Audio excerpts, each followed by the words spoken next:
A Queda da Casa de Usher e Outros Contos reúne algumas das narrativas mais perturbadoras de Edgar Allan Poe, autor que transformou o medo psicológico em literatura de alta precisão.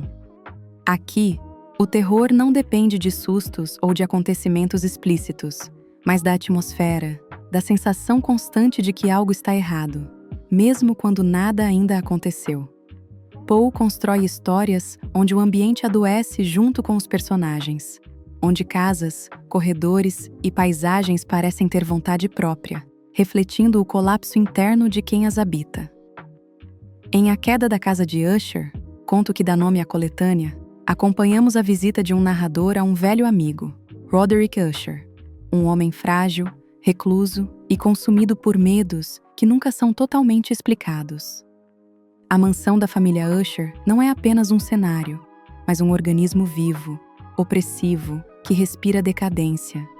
Cada detalhe, a rachadura na fachada, o silêncio pesado, a luz fraca, reforça a ideia de que aquela casa está tão doente quanto seus moradores. Ao longo do conto, Poe trabalha com a expectativa, com a sensação de que o fim é inevitável, mas ainda assim distante o suficiente para torturar o leitor. Nos outros contos da coletânea, esse mesmo desconforto se repete sob diferentes formas. Há personagens obcecados pela culpa, pela morte, pelo tempo e pela própria mente. Poe explora o terror de estar preso dentro dos próprios pensamentos, de não conseguir confiar na própria percepção da realidade.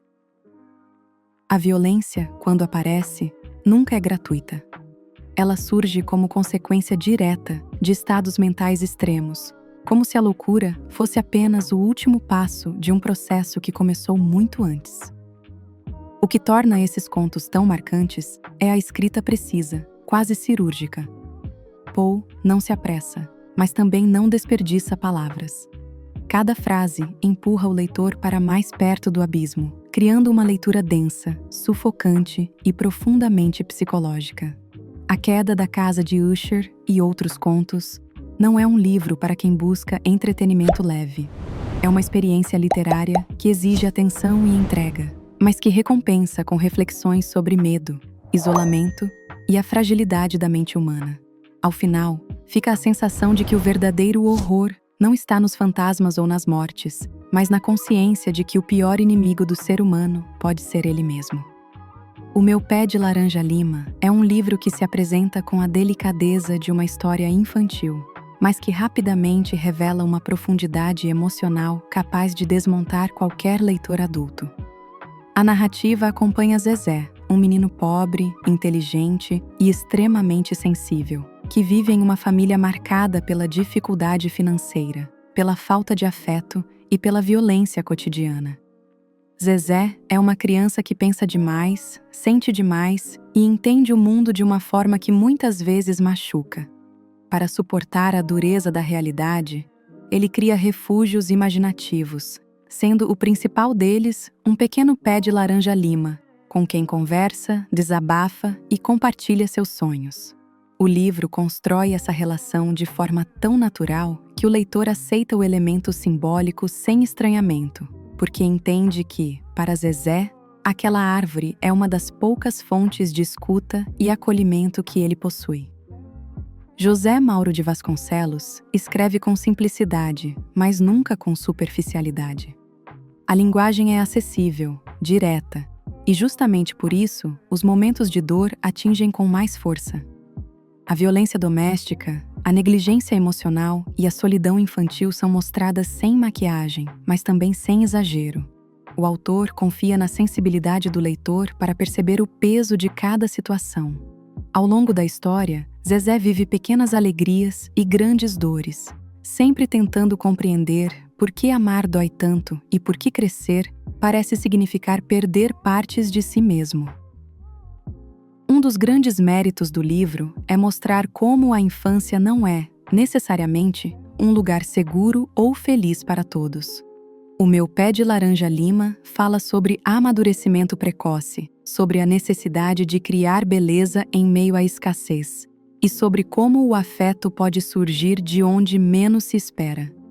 É uma leitura que começa suave, quase doce, mas que aos poucos aperta o coração, acumulando emoções até um desfecho que dificilmente deixa alguém ileso. No fim, o livro permanece como uma lembrança sensível e dolorosa da criança que fomos ou poderíamos ter sido, e da importância de olhar para a infância com mais cuidado, empatia e escuta.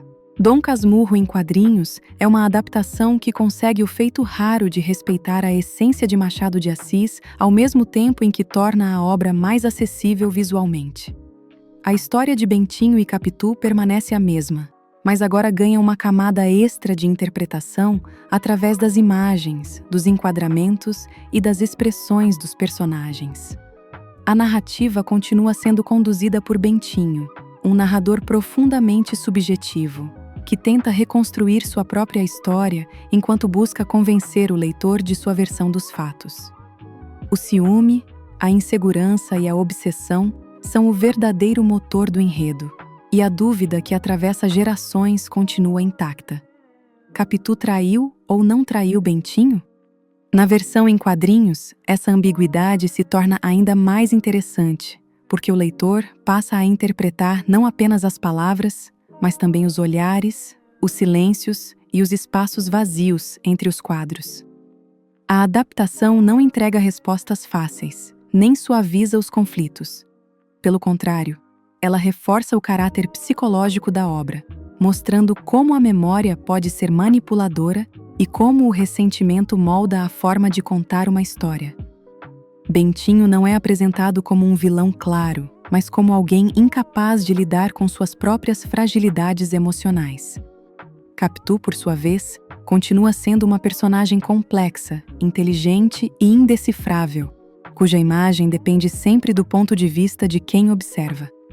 O formato em quadrinhos ajuda a destacar o tom irônico e crítico de Machado de Assis, especialmente na maneira como o narrador tenta justificar suas atitudes. Dom Casmurro em quadrinhos funciona tanto como porta de entrada para novos leitores, quanto como uma releitura instigante para quem já conhece o romance original. É uma prova de que clássicos não precisam ser engessados para permanecer relevantes, e de que boas adaptações podem ampliar e não reduzir a potência de uma obra. Antes que o café esfrie, parte de uma premissa simples e encantadora. Em um pequeno café de Tóquio, existe uma cadeira específica que permite voltar ao passado. Mas essa viagem no tempo vem acompanhada de regras rígidas, e a mais importante delas é que nada do que seja feito ali pode mudar o presente. As pessoas que se sentam naquela cadeira não estão em busca de consertar o mundo, mas de revisitar momentos que ficaram inacabados, palavras que não foram ditas, despedidas que nunca aconteceram. Cada história apresentada no livro gira em torno de um personagem diferente, mas todas compartilham o mesmo núcleo emocional, o desejo humano de compreender o passado para seguir em frente. Toshikazu Kawaguchi escreve de forma delicada, quase minimalista, permitindo que o impacto venha mais da emoção do que do enredo em si. O livro não se apoia em grandes reviravoltas, mas em pequenos gestos, diálogos contidos e sentimentos universais como arrependimento, saudade e amor.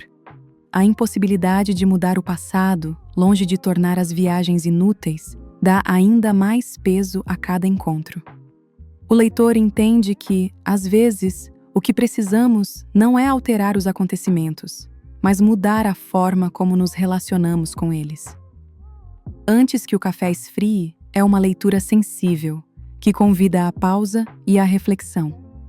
Ele fala sobre tempo, sobre escolhas e sobre a importância de dizer o que precisa ser dito enquanto ainda há tempo. Ao final, o livro deixa uma sensação agridoce, como uma conversa interrompida cedo demais, mas que ainda assim foi necessária. É uma história que não grita, não choca, mas permanece, como o aroma de café que insiste em ficar mesmo depois da xícara vazia.